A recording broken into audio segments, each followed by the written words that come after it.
नमस्ते सर। हाँ, हाँ, नमस्ते। जी, बताएँ। सर, मैं आपकी वीडियो लगभग वही मतलब 6-7 महीने से देखता हूँ और काफ़ी अच्छा लगता है कि आपके विचार सुनता हूँ और अपने जीवन में भी अपनाता हूँ सर।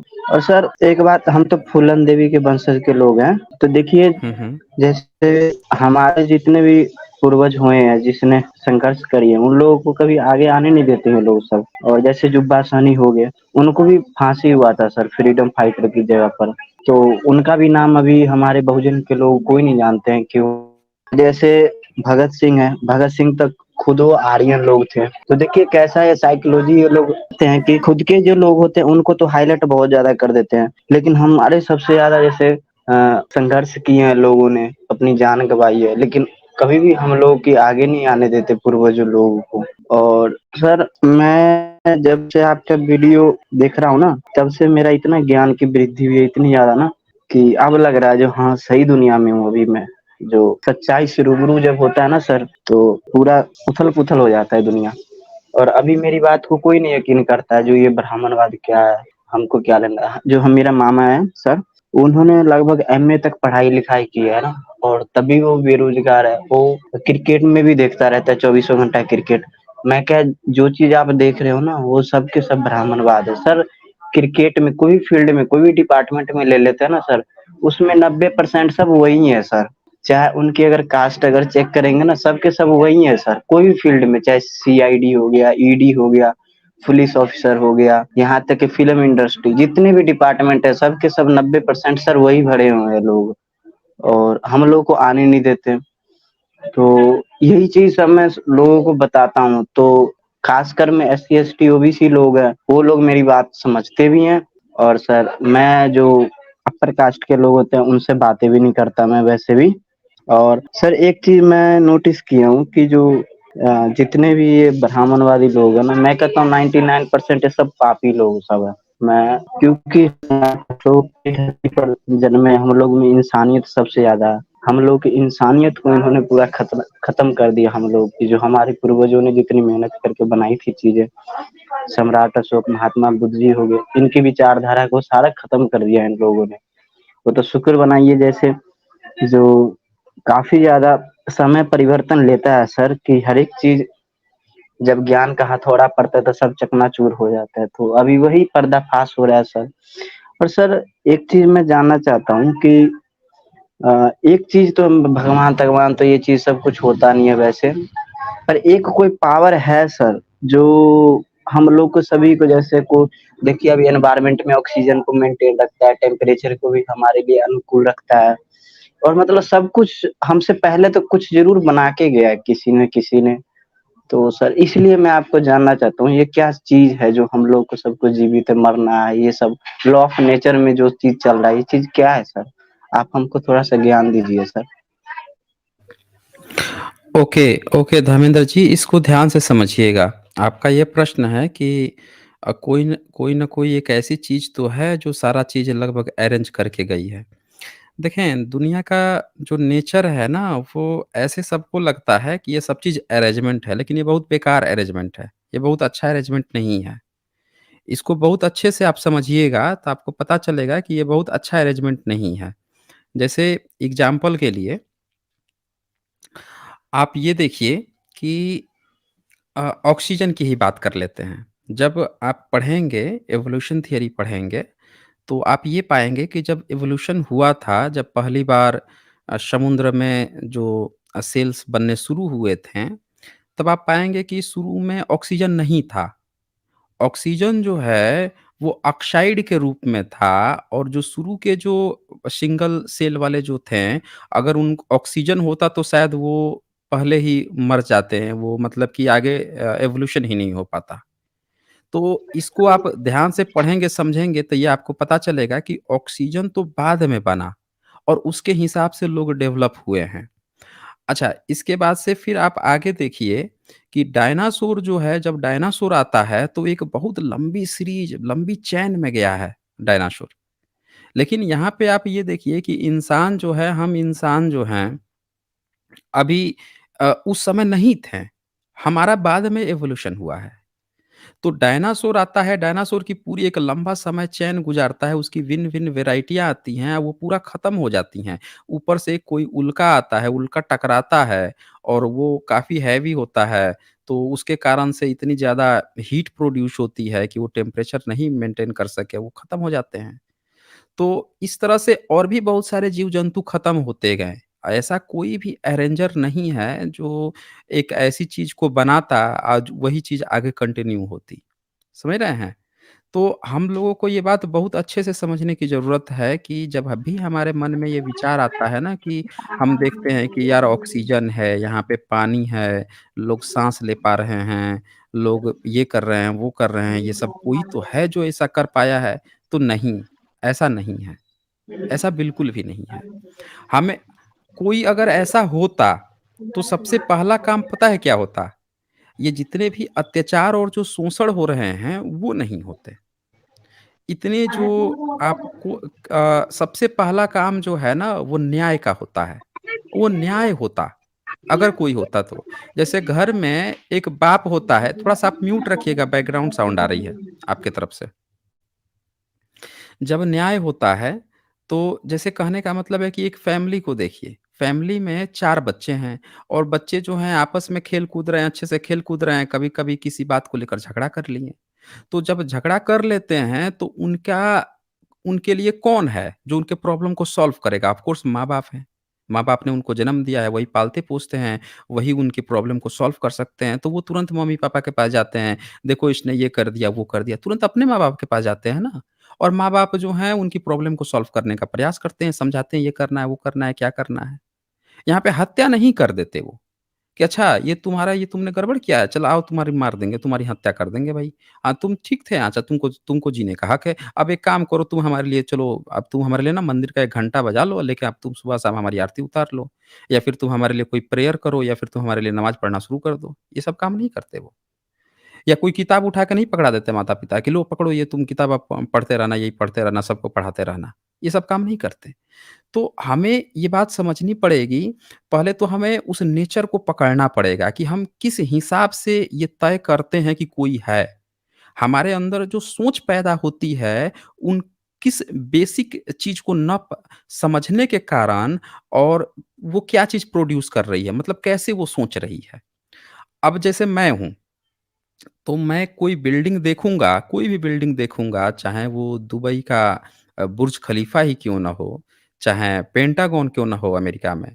जब वो देखूँगा तो मैंने चूँकि देखा है बिल्डिंग बनाते हुए लोगों को, तो मेरे मन में विचार आएगा कि इसको भी किसी इंजीनियर ने बनाया होगा, इंसानों ने बनाया होगा।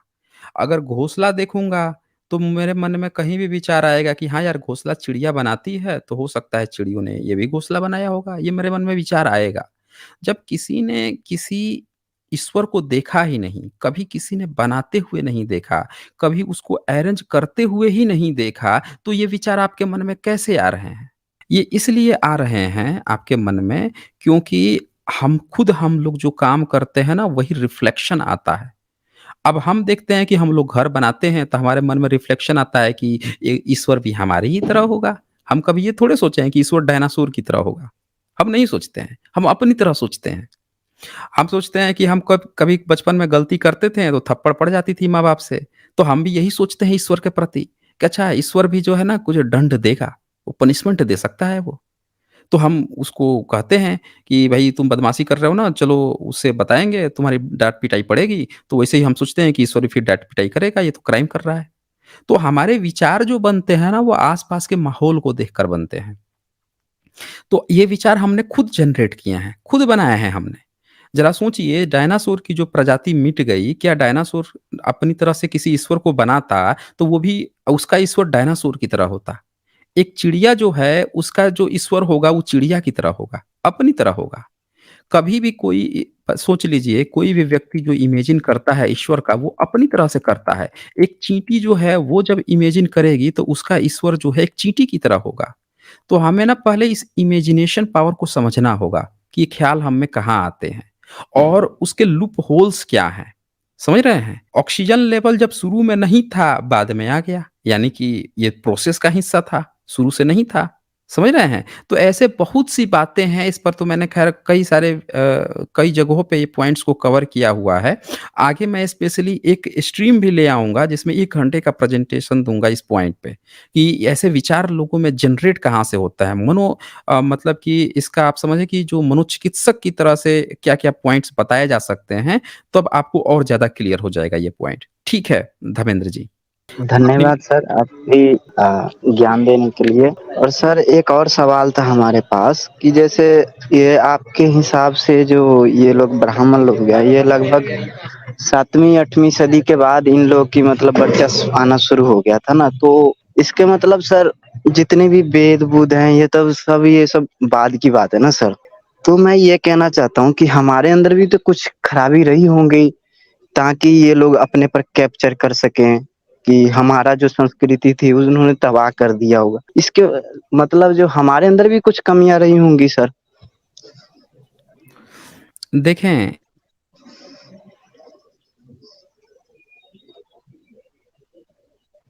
देखें जब कहीं एक एग्ज़ाम्पल से मैं आपको समझाता हूँ। मान लीजिए कहीं पे एक्सीडेंट हुआ, तो जिसका एक्सीडेंट हुआ तो कोई ज़रूरी नहीं है कि उसी की गलती हो। समझ रहे हैं? यहाँ पे भारत में एक विक्टिम कार्ड खेला जाता है कि जो शूद्र है उसको एहसास दिलाया जाता है कि तुम शूद्र हो। उसको जाति सूचक बोला जाएगा, उसको बोला जाएगा कि उसको डराया जाएगा, उसको मारा-पीटा जाएगा, बिना काम के उसको पनिशमेंट दिया जाएगा। अगली बार क्या होता है कि कहीं कुछ होगा भी ना तो बेचारा डर जाएगा, काँपते हुए बोलेगा। गलती किसी की भी वो काँप रहा होगा कि कहीं उसी को मारा और डाँट पड़े। तो ऐसी बात है यहाँ पे। यहाँ पे जो आपने सोचा कि हम लोगों में गलती रही होगी, भाई गलती जो है वो किसमें नहीं रहती है, गलती उसमें नहीं है। वो मार रहा है, पीट रहा है, शोषण कर रहा है तो उसमें गलती नहीं है। और आप चूँकि भुक्तभोगी हैं तो आप में क्या गलती है? आप में यही गलती है ना कि आप अपने अधिकारों के लिए नहीं खड़ा हुए। यही गलती है। वही अधिकार के खड़ा करने के लिए आज बात चल रही है। लेकिन उसकी कितनी बड़ी गलती है कि वो जो है आपके ऊपर लगातार शोषण करते रहा और उसके अंदर बिल्कुल निर्मम हो गया। निर्मम होके शोषण करते रहा, आपको गाली देते रहा, नकली ईश्वर, नकली किताबें बन के जस्टिफाई करते रहा, तो उसकी गलती तो बहुत बड़ी हो गई ना। तो गलतियाँ सब में होती हैं, सबसे होती हैं। लेकिन जब आप कंपैरिज़न करेंगे, तो पाएँगे कि जो शोषित लोग हैं, उनकी गलती सिर्फ़ इतनी है कि अपने हक अधिकार के लिए वो माहौल नहीं खड़ा कर पाएँ कि वो लड़ सकें। बस उनकी एक छोटी-सी ये गलती आपको दिखेगी। पर जो शोषक वर्ग है, उसका तो बहुत भयानक पूरा कट्टा-चिट्ठा है ना, उसके लाइन से पूरी फैक्ट्री लगी हुई है। आप गिनना शुरू करेंगे उसकी गलतियों का तो अंबार लग जाएगा। तो ये यहाँ पे जब कंपेयर करेंगे तो आप पाएँगे कि शोषित वर्ग का गलती नहीं होगा ना, शोषक वर्ग का आ जाएगा फिर गलती, ठीक है ना? ये चीज़ है यहाँ पे। ठीक है, धर्मेंद्र जी, ओके फिर। Okay, okay sir, thank you. यहाँ पे इंद्रजीत सिंह मेहरा जो हैं वो लिखते हैं सर एक्सीलेंट एक्सप्लेनेशन आपने देश वर्षे विदेश में अपने क्षत्रिय वैश्य ओबीसी शूद्र समझने समझे तो विकास तभी होगा जय भीम।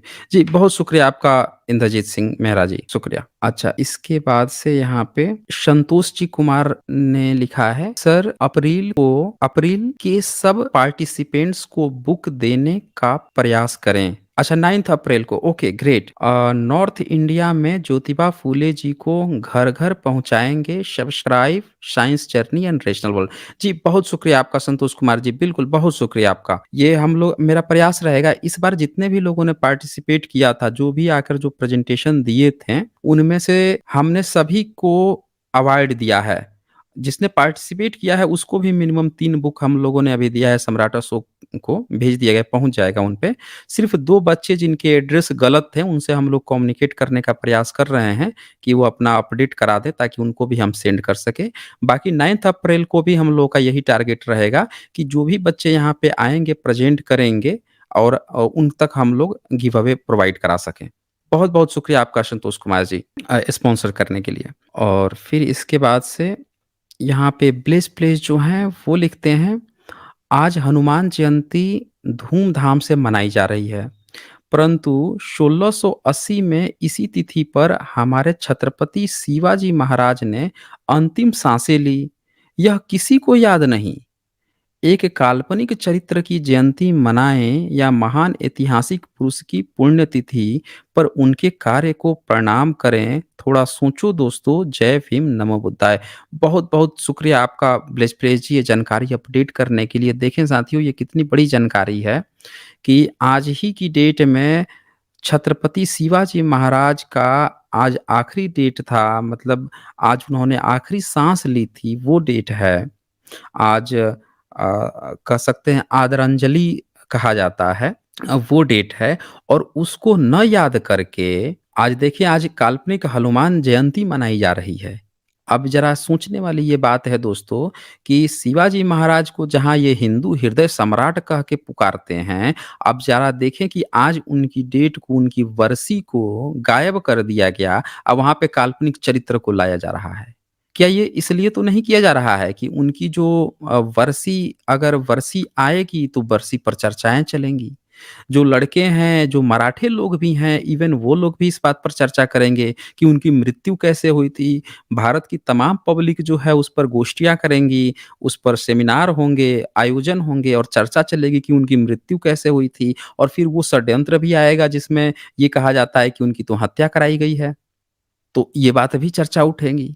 तो क्या इस पहलू को दबाना दबाने का प्रयास किया जा रहा है? इस तरह की अलग-अलग चीज़ें थोप कर और इस पर साइलेंट है? ये बहुत खूबसूरत प्रश्न उठाया है ब्लेस प्लेस जी आपने। बहुत-बहुत शुक्रिया आप